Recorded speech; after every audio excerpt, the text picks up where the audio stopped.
Bonjour, et nous sommes déjà sur notre deuxième épisode, saison 3 du Café Molière, en vidéo toujours, comme on vient de le faire avec Geneviève Pelletier. J'ai avec moi Stéphanie Morin-Robert et Micheline Marchildon. C'est nous autres, ça. Mhm. Comment ça va? Ça va bien, oui. Toujours un Comment plaisir. vous le sentez cette deuxième semaine de ventre mou? Oh, Ben, Stéphanie, c'est toi. je me sens bien. J'apprends beaucoup. À fur et à mesure que je présente la pièce, j'apprends comment mieux prendre soin de moi. Euh, Ça demande beaucoup quand même, côté énergie et tout. Force aussi. J'ai l'impression que je me fais des muscles en faisant ce spectacle-là. Donc, ça pèse combien, là, Ouais, le costume? je pense que je porte 30 livres de costume. 30 livres, ça fait combien en kilos ça? Oh! 1 kilo. 1 kilo. Non, je fais... 15 ou je sais pas. Peut-être 12-13. Ça se peut, ouais. En tout cas, C'est c'est quand même lourd. beaucoup. C'est beaucoup. Non, C'est c'est une épique. tonne de patates. Mou, Est-ce que t'as pas molle.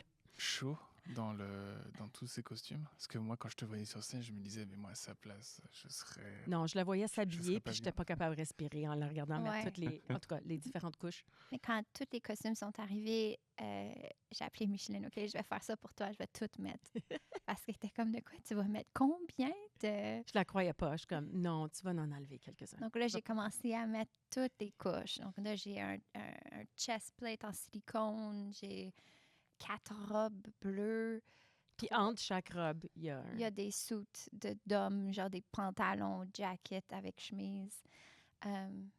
Puis ouais, mais je pensais que Micheline allait tomber des pommes, comme si elle devenait claustrophobe. Là, en me Moi, je mets comme regardant. une chemise à longue manche avec un sweater veste par-dessus, puis c'est fini, là. Tout le monde va en entendre Ouais. parler. Mais, T'as comme 14 couches. mais je vois ça vraiment comme il y a beaucoup de symbolisme pour la raison pourquoi je fais ça aussi. Par rapport à les expériences qu'on a dans notre vie, puis on amène ça un peu partout dans la vie avec nous, on le porte, mais c'est un peu, c'est symbolique à ça. Et à fur et à mesure que la pièce s'avance, j'enlève des couches, un peu comme un oignon. Et aussi, en enlevant des couches d'oignon, des fois on pleure. Puis des fois, on ne sait pas pourquoi qu'on pleure. Mais on pleure pas seulement parce que c'est triste par bout, mais aussi parce que c'est très drôle. Puis, et voilà. Donc, mais c'est beaucoup de travail. Donc, tout ce qui est pour la préparation du spectacle, c'est plutôt moi qui mets des costumes pendant un bon 30 minutes. C'est vrai. Ouais. Est-ce que tu peux revenir un peu sur la création du spectacle? Mhm. Qu'est-ce qui t'a amené à faire ce spectacle et comment tu l'as Ouais. envisagé et créé après? Je pense que ça fait longtemps que je réfléchis là-dessus, que je voulais créer quelque chose par rapport à cette expérience, une expérience que j'ai eue vers l'âge de 2 ans, traumatisme à l'enfance. Donc, ça a été long, là. J'avais l'idée, mais j'ai rien fait avec l'idée. Ça m'a pris longtemps. Mais je dirais dans la dernière... euh, oh, ça fait peut-être 6 mois là, que je suis plus comme, OK, là, je le fais pour de vrai, puis je travaille là-dessus, puis je pense à ça et seulement ça. Puis, T'avais pas le choix parce que t'avais les dates du spectacle. Fait que t'aimes bien Ça- travailler avec des ça motivations aussi, externes. puis je pense que aussi la réalité, c'est que je suis souvent en tournée avec d'autres spectacles aussi. Donc, je m'avais prévu vraiment un chunk de temps. Je m'avais prévu un festival dans le Fringe pour essayer plein d'idées, dont l'idée de plusieurs couches de costumes, l'arc de l'histoire. Donc, j'ai fait plein d'essais. Donc, pour moi, le public fait vraiment partie du processus, puis je dois absolument être devant le public pour développer une création.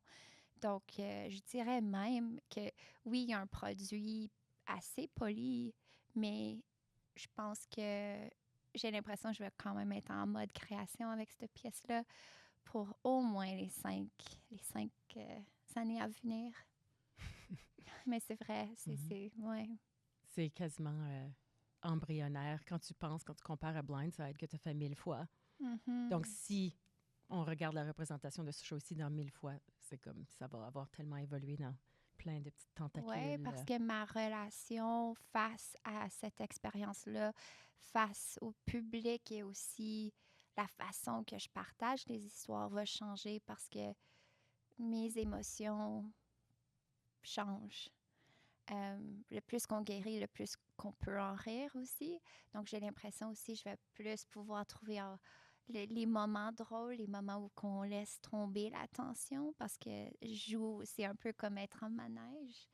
Donc, il y a des hauts, il y a des bas, il y a des hauts, il y a des bas, puis jusqu'au moment qu'on crash complètement dans le sous-sol. Puis,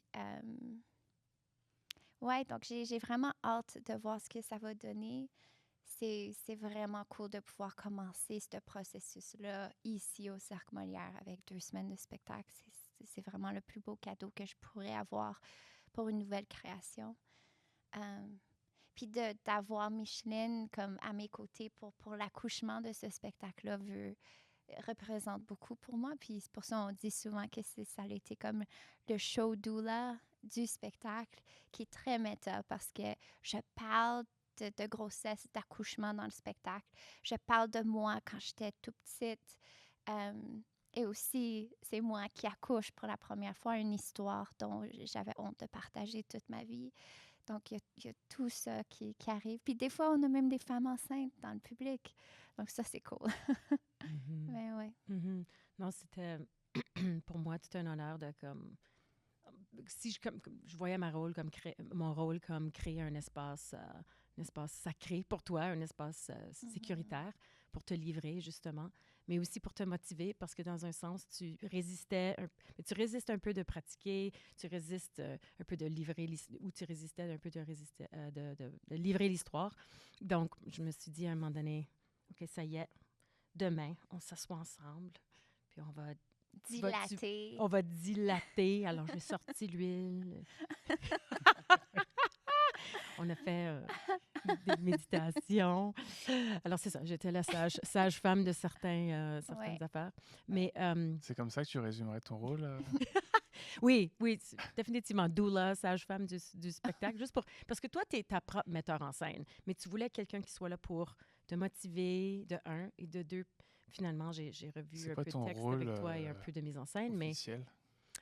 C'est Conseillère. conseillère en mise en scène et en dramaturgie.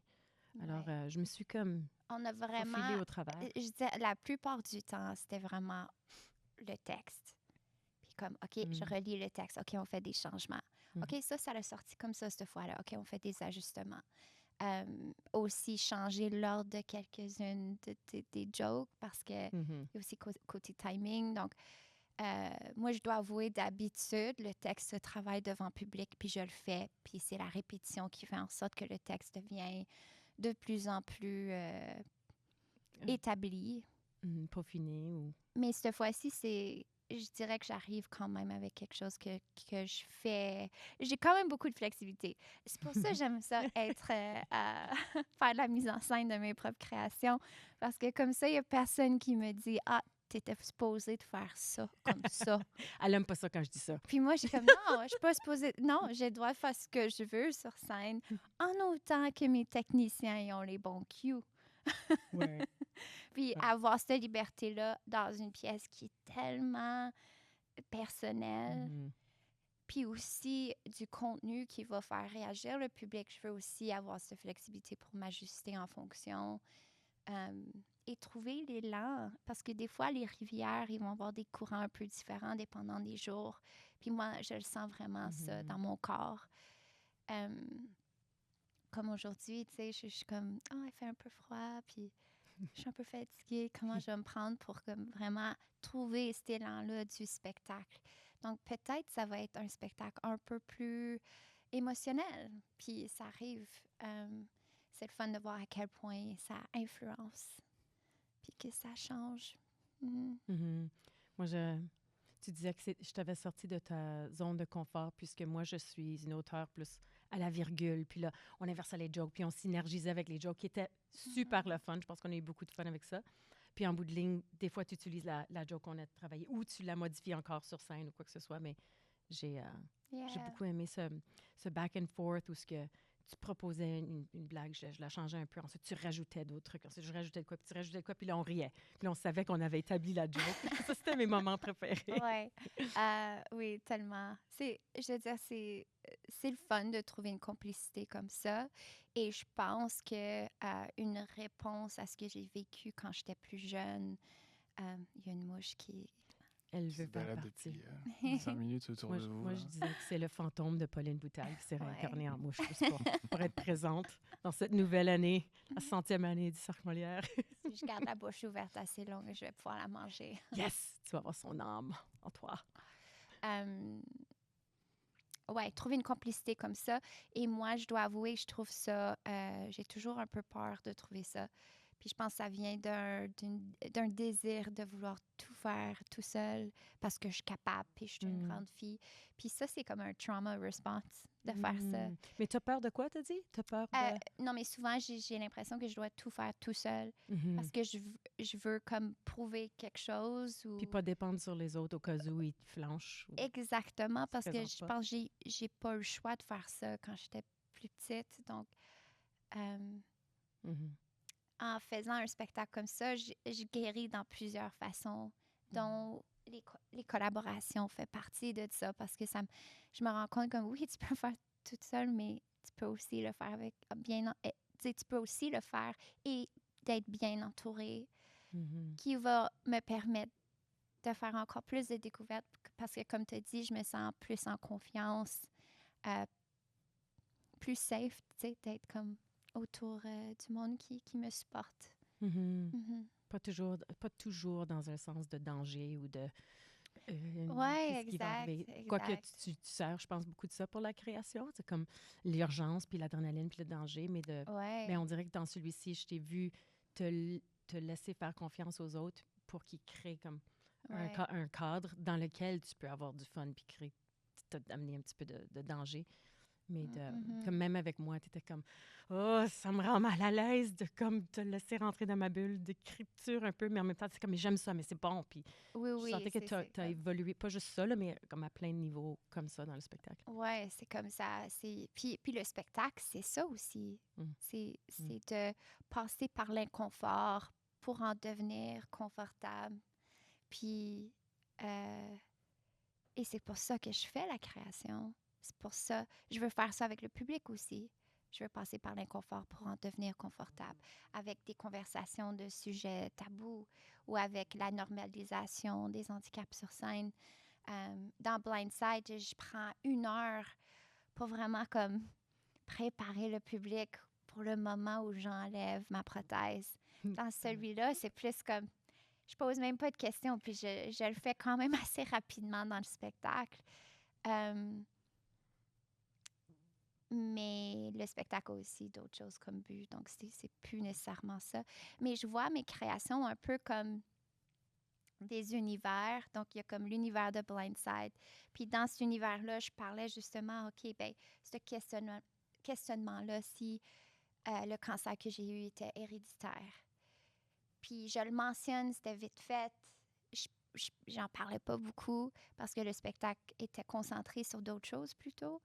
Donc, je me suis dit, OK, c'est ça le point de départ. Le point de départ pour le prochain spectacle. Donc, je fais... Donc là, maintenant, c'est ça. Puis dans le spectacle que je fais en ce moment, je sais déjà c'est quoi le prochain spectacle. Parce qu'il y a une petite porte qui s'ouvre dans cette création-là qui fait en sorte qu'il y a comme, OK, le prochain spectacle parle de ma relation avec ma mère. Puis c'est comme, c'est naturel parce que c'est là où il y a l'inconfort. C'est là où que l'émotion est comme, OK, c'est pas ce show-là, mais on le mentionne, puis on sait que c'est là. C'est la mouche dans la pièce. C'est la mouche dans la pièce qui arrête plus de me... Tu peux plus l'éviter, là. Ouais, la mouche faut que ça soit le prochain mur spectacle. qui check. Ouais. On prend-tu une pause pour essayer de se débarrasser de la mouche? C'est une énorme pièce. Je peux la tuer, mais il y a des caméras sur moi, puis tout le monde va penser que je suis vraiment comme... Je pensais que c'est l'odeur de ton haleine, ton souffle. Elle est attirée à ton souffle, comme le reste de Symphonifère, ce qui va venir voir ton spectacle.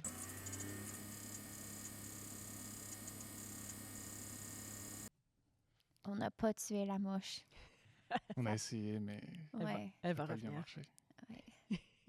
Où est-ce qu'on en était? Oui, le prochain spectacle. Pour moi, c'est un peu un domino effect. Que tu sais, un spectacle va informer le prochain. Puis j'ai l'impression que je vois déjà cette porte-là s'ouvrir. Euh, mais voilà, j'apprends beaucoup sur moi, sur le public, sur mes besoins de santé mentale, de soins, juste de jour en jour, de mes relations avec les gens autour de moi. Donc, pour moi, tout ce qui est création, performance, c'est vraiment... il y a un lien direct, puis c'est la raison aussi que je le fais.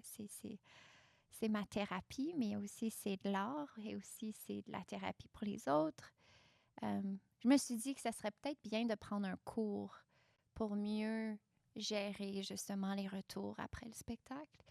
Comme de conseiller, genre? Ou... Oui, quelque chose comme ça parce que c'est quand même une méga responsabilité. J'ai pas l'expérience professionnelle, mais en même temps, j'ai beaucoup d'expérience à être avec les gens, puis de parler de ces affaires-là, puis de trouver une façon justement d'aborder ces sujets-là. Puis quand je parle de ces sujets-là, je parle que ce soit le cancer, les handicaps, la grossesse, la reproduction des femmes ou l'abus chez l'enfance, tous les sujets qui sont dans mes spectacles.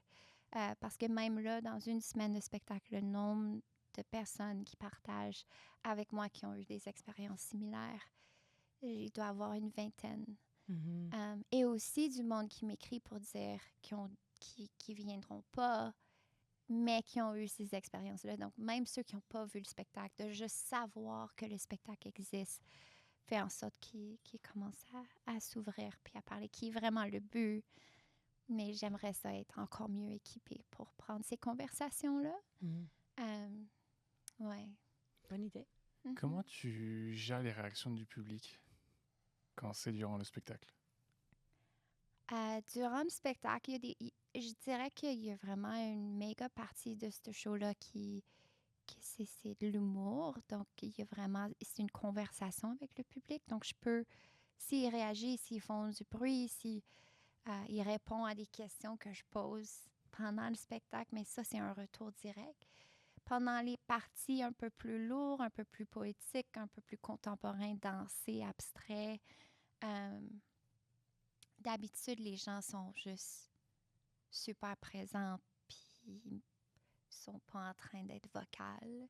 Donc, j'ai pas eu à gérer ça nécessairement. Mais le retour après le spectacle, c'est là où je me suis rendu compte que c'est super important, que ça fait partie de la structure du spectacle, que même si le spectacle est terminé, je sors le plus vite possible pour être avec le public, pour discuter avec eux, pour passer du théâtre vers le foyer, même quand on n'a pas des bords de scène ou des talkbacks. Puis ça, je l'ai appris dans la première semaine de spectacle, que c'est super important. Même le spectacle se termine, je ferme la porte, il y a un petit moment dans le noir avec la musique, puis je coupe ce silence-là en ouvrant la porte pour dire « OK, le spectacle est terminé! » Tu sais, puis tout le monde rit parce qu'on veut juste comme, On veut on lâcher la veut tension, rire, on veut ouais. lâcher la tension. Puis donc ça, c'était une belle découverte qu'on a décidé de garder. Parce que c'est important. Je veux que, et je trouve que ça se termine sur, on parle de briser les cycles, on parle de la suite. Je trouve que c'est positif, on a de l'espoir. Donc, puis je veux qu'on ait ce feeling-là quand on part du théâtre. Et en coupant cette tension-là, je trouve que ça aide, justement. Et que les gens me voient, puis qu'on discute. Puis c'est là où ils peuvent vraiment décider si oui ou non ils veulent partager leur point de vue, leur histoire, leur retour. Ou parler de d'autres choses, whatever. Mais je suis là et disponible. Puis je trouve que c'est important. Oui, on a eu des belles conversations. Ouais. On le sentait que c'est comme, ça fait des remous dans le public, puis chez les gens, puis que c'est guérisseur. Ouais. Puis même dans la famille, ou la famille à mon chum, ça a déjà eu des conversations qu'on n'a jamais eues, puis des histoires, puis c'est vraiment beau. C'est triste en même temps de dire comme, oh wow, on est plusieurs. comme, c'est triste ça.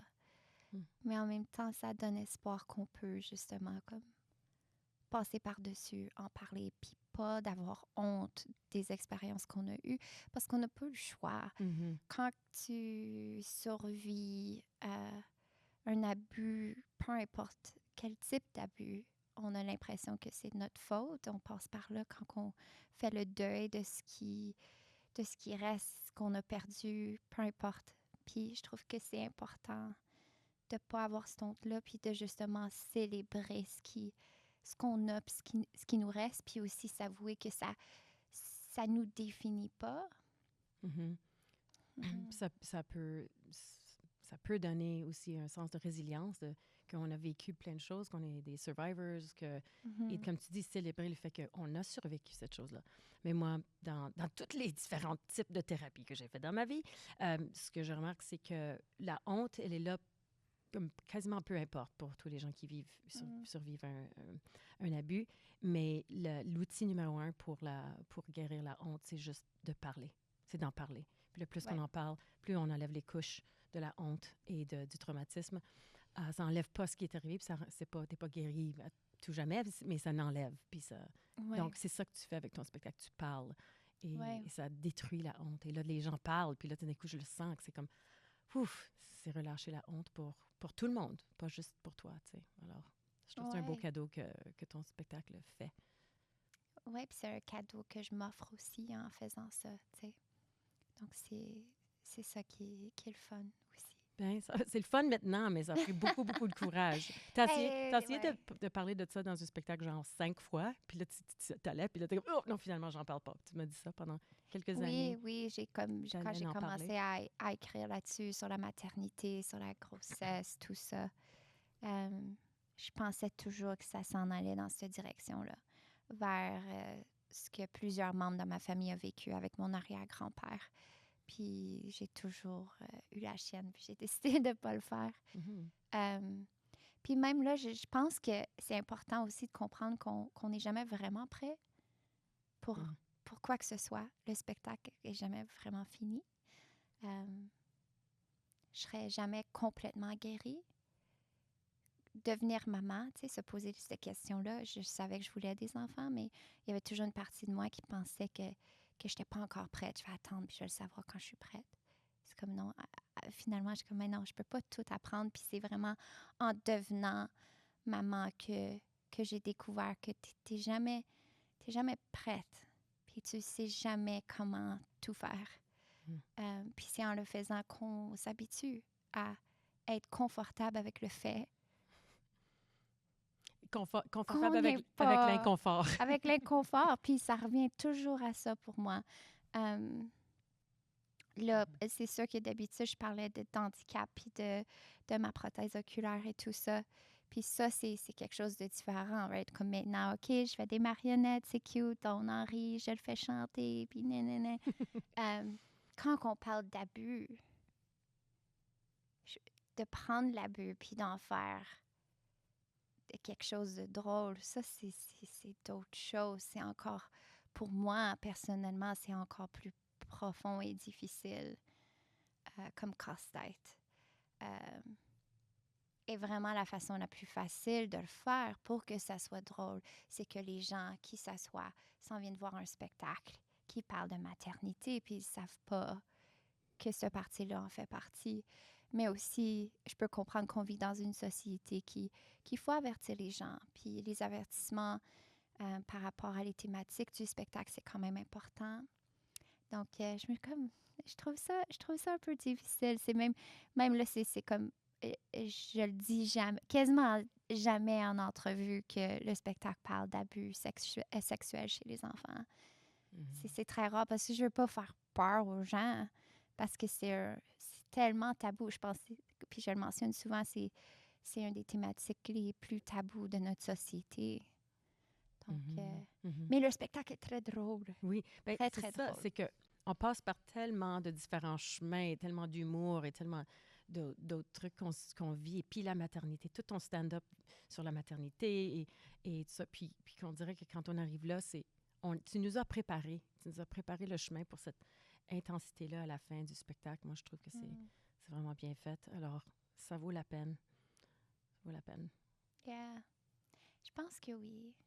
Puis dans ce spectacle-là, je me permets plein de choses. C'est vraiment une liberté totale d'expression artistique. Tu sais, je fais un peu de tout, mais Tu danses. puis je permets aussi avoir des moments où il n'y a pas de texte, puis c'est vraiment plus du mouvement et c'est abstrait, c'est une représentation symbolique. Et je me plonge complètement le corps dans un aquarium de 6 pieds. On a 2 caméras, je suis projetée sur sur les, Rideau. sur les rideaux. Puis, ouais, c'est vraiment. Moi, je pense que c'est beau. J'ai vraiment fière de C'est du Stéphanie Morin-Robert. Ouais. L'usage des caméras. Je me rappelle que tu en avais beaucoup utilisé déjà pour Blindside. Mhm. Et là, tu le refais pour Ventre mou. J'ai vraiment été impressionné, et je pense que je suis pas le seul, sur comment est-ce que tu sers des caméras. Et comment est-ce que ça t'est venu à l'esprit d'insérer ça directement dans ton spectacle, en sachant qu'à chaque fois, le résultat pour moi est toujours vraiment bluffant. Le fait de te voir sur scène et en même temps de voir l'arrière-scène avec l'écran projeté de toi qui filme le spectacle, il y a quelque chose je sais pas, de vraiment unique à ça, je trouve. Mais c'est comment qu'on peut vraiment élever le niveau de production d'un spectacle sans perdre l'intimité du spectacle. Puis je trouve que les caméras, ça fait vraiment ça. On le fait en ce moment avec les caméras pour faire le podcast. Oui. On crée une espèce de... S'il fonctionne, je sais pas, je vois Ariel qui travaille fort derrière, oui. Ouais, je pense que pour moi, d'utiliser les aspects techniques, tout ce qui est éclairage, caméra, projection, ça fait partie de mes outils. Donc, Toi, tu es un tech geek. oui, je suis un tech Souvent, geek. j'étais comme, il faut qu'on répète, là, et comme, non, j'ai des affaires techniques à faire. T'évitais de pratiquer parce que Mais t'aimes pour trop moi, ça. de jouer Trop avec les matériels, les accessoires, la technologie, tout ça, ça fait partie de la répétition pour moi Hmm. parce que c'est des outils comme la bouche, comme la respiration, pour communiquer. Mhm. Ouais, Ça fait partie de ton wizardry, de ta ouais, sorcellerie. ouais, exact. Moi, j'adore ça. J'adore tout ce qui est... C'est sûr, quand que ça marche, c'est vraiment le fun. Puis à date, ça va bien. Hmm. C'est-tu du bois, ça? Ouais, ouais. Mais je souhaite vraiment que tout le monde va venir voir le spectacle. Il reste 5 séances. Oui, 5 spectacles. Donc, c'est du mercredi au samedi, puis il y en a 2 Oui. samedis. Il y en a 2 ça? samedis, Ils une sont à quelle heure? 14h OK. et une autre à 19h qui sera donc la dernière. OK. Ouais. Est-ce que vous aviez un dernier mot, parce que je vois que le temps file et que vous allez devoir être en préparation? Oui, ben, je vais commencer à mettre mes plusieurs couches de costume. Non, je pense que c'est juste vraiment spécial pour moi de pouvoir partager le tout début d'une nouvelle création avec la communauté ici. Et je souhaite vraiment pouvoir le refaire d'ici, je sais pas, 5 ans pour montrer l'évolution. Le refaire ici. Mm. Mhm. Ben, je sais pas, n'importe où, là, mais que les gens puissent voir justement à quel point c'est vraiment, que j'ai dit, c'est méta, c'est comme accoucher. Puis maintenant, le bébé, c'est un nouveau-né, puis d'ici 5 ans, ça va être une petite personne avec une personnalité, puis Il y a eu de l'intérêt déjà sur le spectacle? oui, oui, il y Est-ce que a tu peux des en parler? Non, je peux pas. Ah. Mais il y a des intérêts de tourner plutôt au Québec, oui. Bien, merci beaucoup pour cet épisode. Mhm. C'était donc la fin de notre deuxième épisode du Café Molière, saison 3.